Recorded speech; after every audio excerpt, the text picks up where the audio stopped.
Dakle, crna statistika, ali sitne dobre vesti dolazi iz psihološkog savjetovališta za studente koji su, čini mi se, i prava ciljna grupa kada je u pitanju ova tema. Ovo savjetovalište pomaže mladima u partnerskim odnosima u najširem smislu. Nadam se da sam to dobro razumela. Darko Stojković, diplomirani pedagog ispred psihološkog savjetovališta za studente gost popodneva. Dobar dan i dobrodošao. Dobrodošao, Darko. Hvala, bolje vas našao.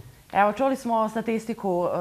Ti si predstavnik mladih u svakodnevnom životu, a i profesionalno si u ovoj temi. Kako se tebi čini? Ova statistika odgovara stvarnosti? Statistika odgovara stvarnosti, dosta je realna. Ono što mi možemo da uradimo je to da se zabavimo malo prevencijom.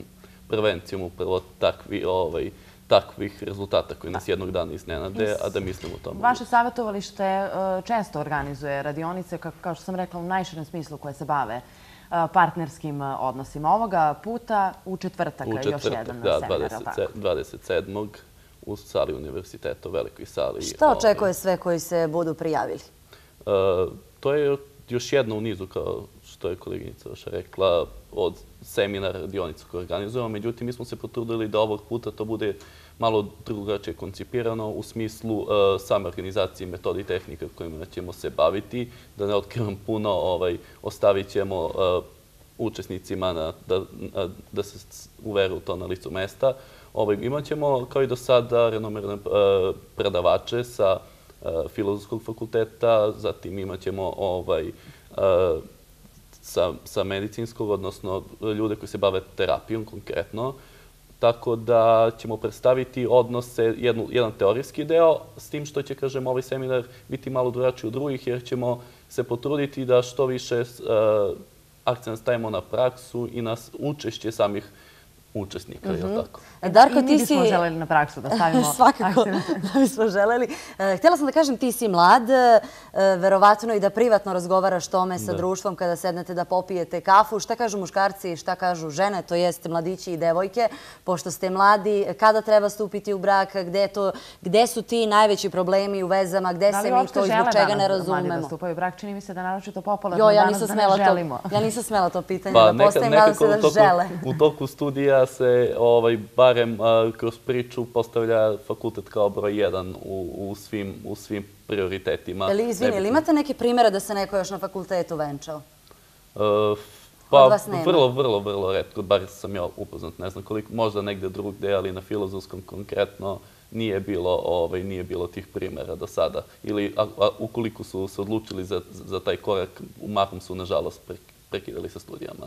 Da, a šta to znači? Ako je sve manje brakova, ko ne želi da ne žele? Devojke da se udaju ili muškarci da se žene ili oboje? Pa, mislim da je podjednake situacije, da zavisi od individualnih primjera, ali nekako, kažem, kao da se pomerila malo ta svest i to razmišljanje u tom pravcu za neke godine kasnije, odnosno za period nakon studentskih dana. U četvrtak će tema biti otuđenost među polovima. Na koji način ona predstavlja smetnju u današnjem vremenu? Pa otuđenost predstavlja jednostavno kroz manjak asertivnosti, odnosno kroz manjak razumevanja između mladih konkretno. U svakodnevnom životu? U svakodnevnom životu ispoljava se kroz nerazumevanje, kroz nekako distanciranje svetova, da ih nazovemo muških, ženskih, jedno od drugih, kroz distanciranje, kroz te uzrasne grupe, jer mi sada pričamo o studentskoj konkretno populaciji, naravno bitan je i odnos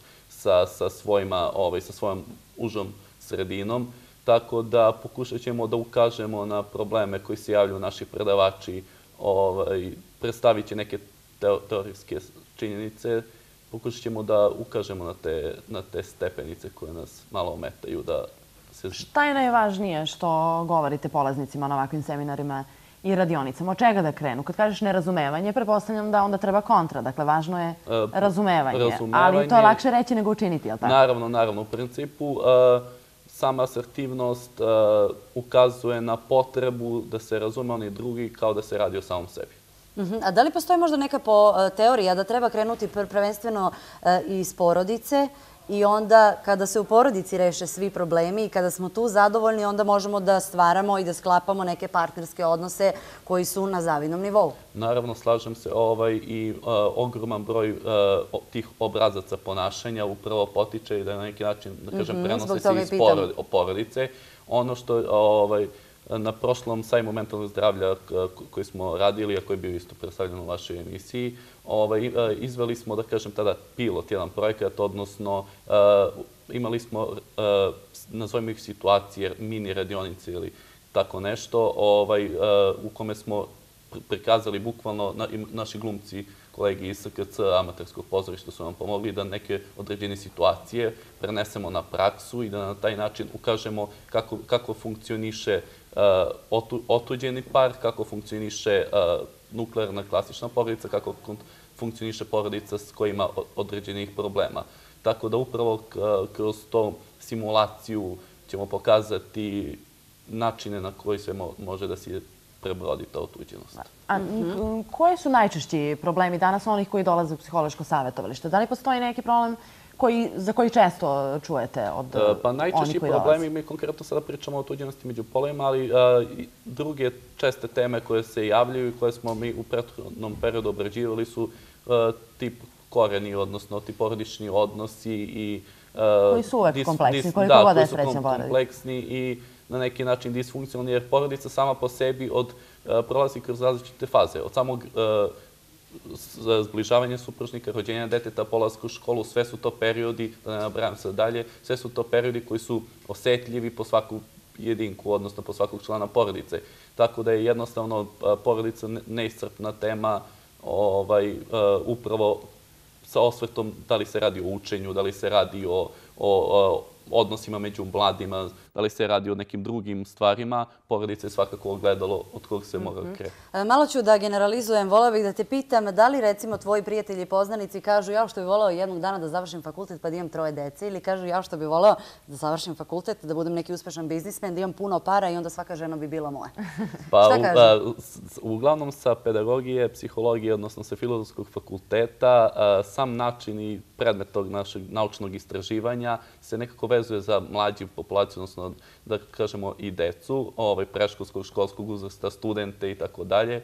Tako da se uglavnom, ako već idemo po nekim stereotipima, uglavnom se vezuju za decu i oduševljavanjem kada su deca u pitanju, odgajanje dece, tako da je, mislim, što se tiče... Pa kako onda se ja krećem u nekim drugačijim krugovima? Ja sve češće čujem devojke koji kažu kakva deca, ja to ne želim. Pa u principu, moje neko lično iskustvo je to da su deca su super, slatka su, simpatična su, slike su divne, ali ne znam kako bih proveo ili provela 24 sati. Tako kažu. Nadam se da na radionicama ne podržavate takav stav. Naravno, upravo protiv toga se borimo, zato moramo da istaknemo. Evo, ja ću pročitati jednu informaciju, ti možeš malo opširnije da nam je objasniš. Meni se činila kao važna. Upravo iz objašnjenja o vašoj radionici komunikacije u porodičnim odnosima. Kaže, komunikacija nije samo razmena informacija, nego naprotiv i doživljaj i saosećanje, uzajamno deljenje i razumevanje, uvažavanje, a to se za porodicu čini kao posebno važnim. Koliko je komunikacija u porodici zdrava, pozitivna i pravilna, utoliko će se i mladi ljudi formirati kao celovite i jake ličnosti. Praksa pokazuje da tako bude. Pa praksa upravo to i pokazuje i ono što sam malo pre rekao i to što se sve više provlači kroz terminologiju, ta asertivnost je upravo to o čemu si ti sad govorila, da je jednostavno neophodno koliko god svet izgledao kakav jeste, koliko god statistika bila siva ili crna, neophodno je razumevanje i neophodno je sagledavanje iz više uglova. Jednostavno ne može se živeti od danas do sutra i razmišljati konkretno o jednom ili dveju stvari. Jasno. I da li se dešava, sada moramo da motivišemo ljude da dođu, jel im pomognete? Naravno, ne može se svakom pomoći, ali jel dođe neko posle i kaže da, primenio sam to i to u taktiku i sada se lakše razumem? Pa na kraju samog seminara vršimo evaluaciju, odnosno sumiranje utisaka. To nije obavezno, ali uglavnom većina naših učesnika uradi tu evaluaciju, odnosno tada dolazimo upravo do ovakvih podataka, do podataka ovakve vrste koje ste mi malo pre predstavili. Uglavnom, nemamo neku povratnu informaciju da neko dođe i kaže ok, uspeo sam ili nisam uspeo, ali imamo informaciju tipa mislim da je ova tema okej. Pozivnici za svadbe dobi. Da. Da je tema okej, da je na mestu, da nije na mestu, ali uglavnom, kažem, imamo konkretan dodir sa učesnicima i njihovo iskustvo je bar do sada govorilo da se sve to kreće u pravom, da se to kreće u pravom smeru. Darko, koliko se mladi danas žale na ekonomsko stanje u zemlji? Da li spominju nemanje novca kada je u pitanju ljubav i brak i porodica i šta im kažete onda? Da li je to dobar izgovor ili to ne sme biti izgovor?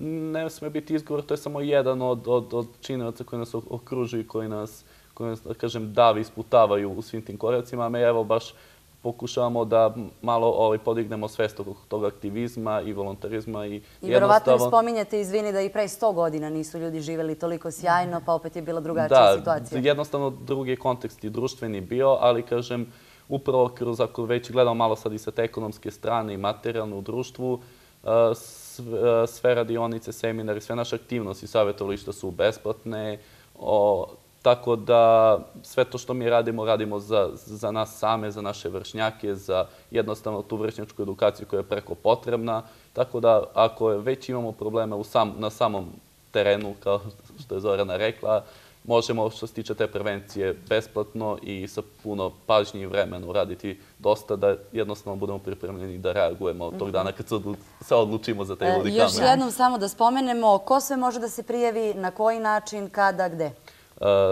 Na naš seminar mogu da se prijave kao i do sada studenti Niškog univerziteta, svi mladi ili đaci koji su zainteresovani. Prijave idu preko maila psihoniš1@yahoo.com ili još lakše putem broja telefona psihološkog savjetovališta. 523-215, je li tako? Da, hvala ti. Baš smo igrali tim.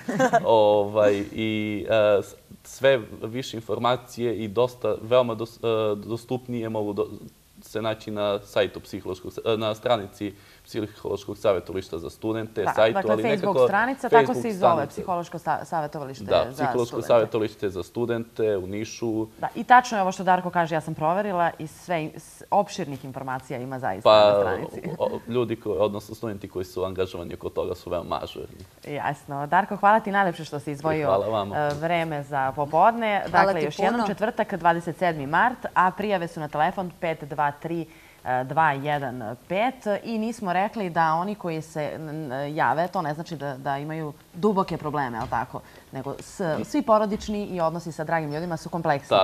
I svakome od nas bi dobro došla podrška. Preporučljiva je jednostavno. Mi radimo na prevenciji pre svega, tako da svako može da se prijavi i da, ako ništa drugo, bar vidi kako to sve funkcioniše, pa zlu ne treba. Baš tako, jasno. Hvala ti najlepše još jednom. Hvala puno, Darko.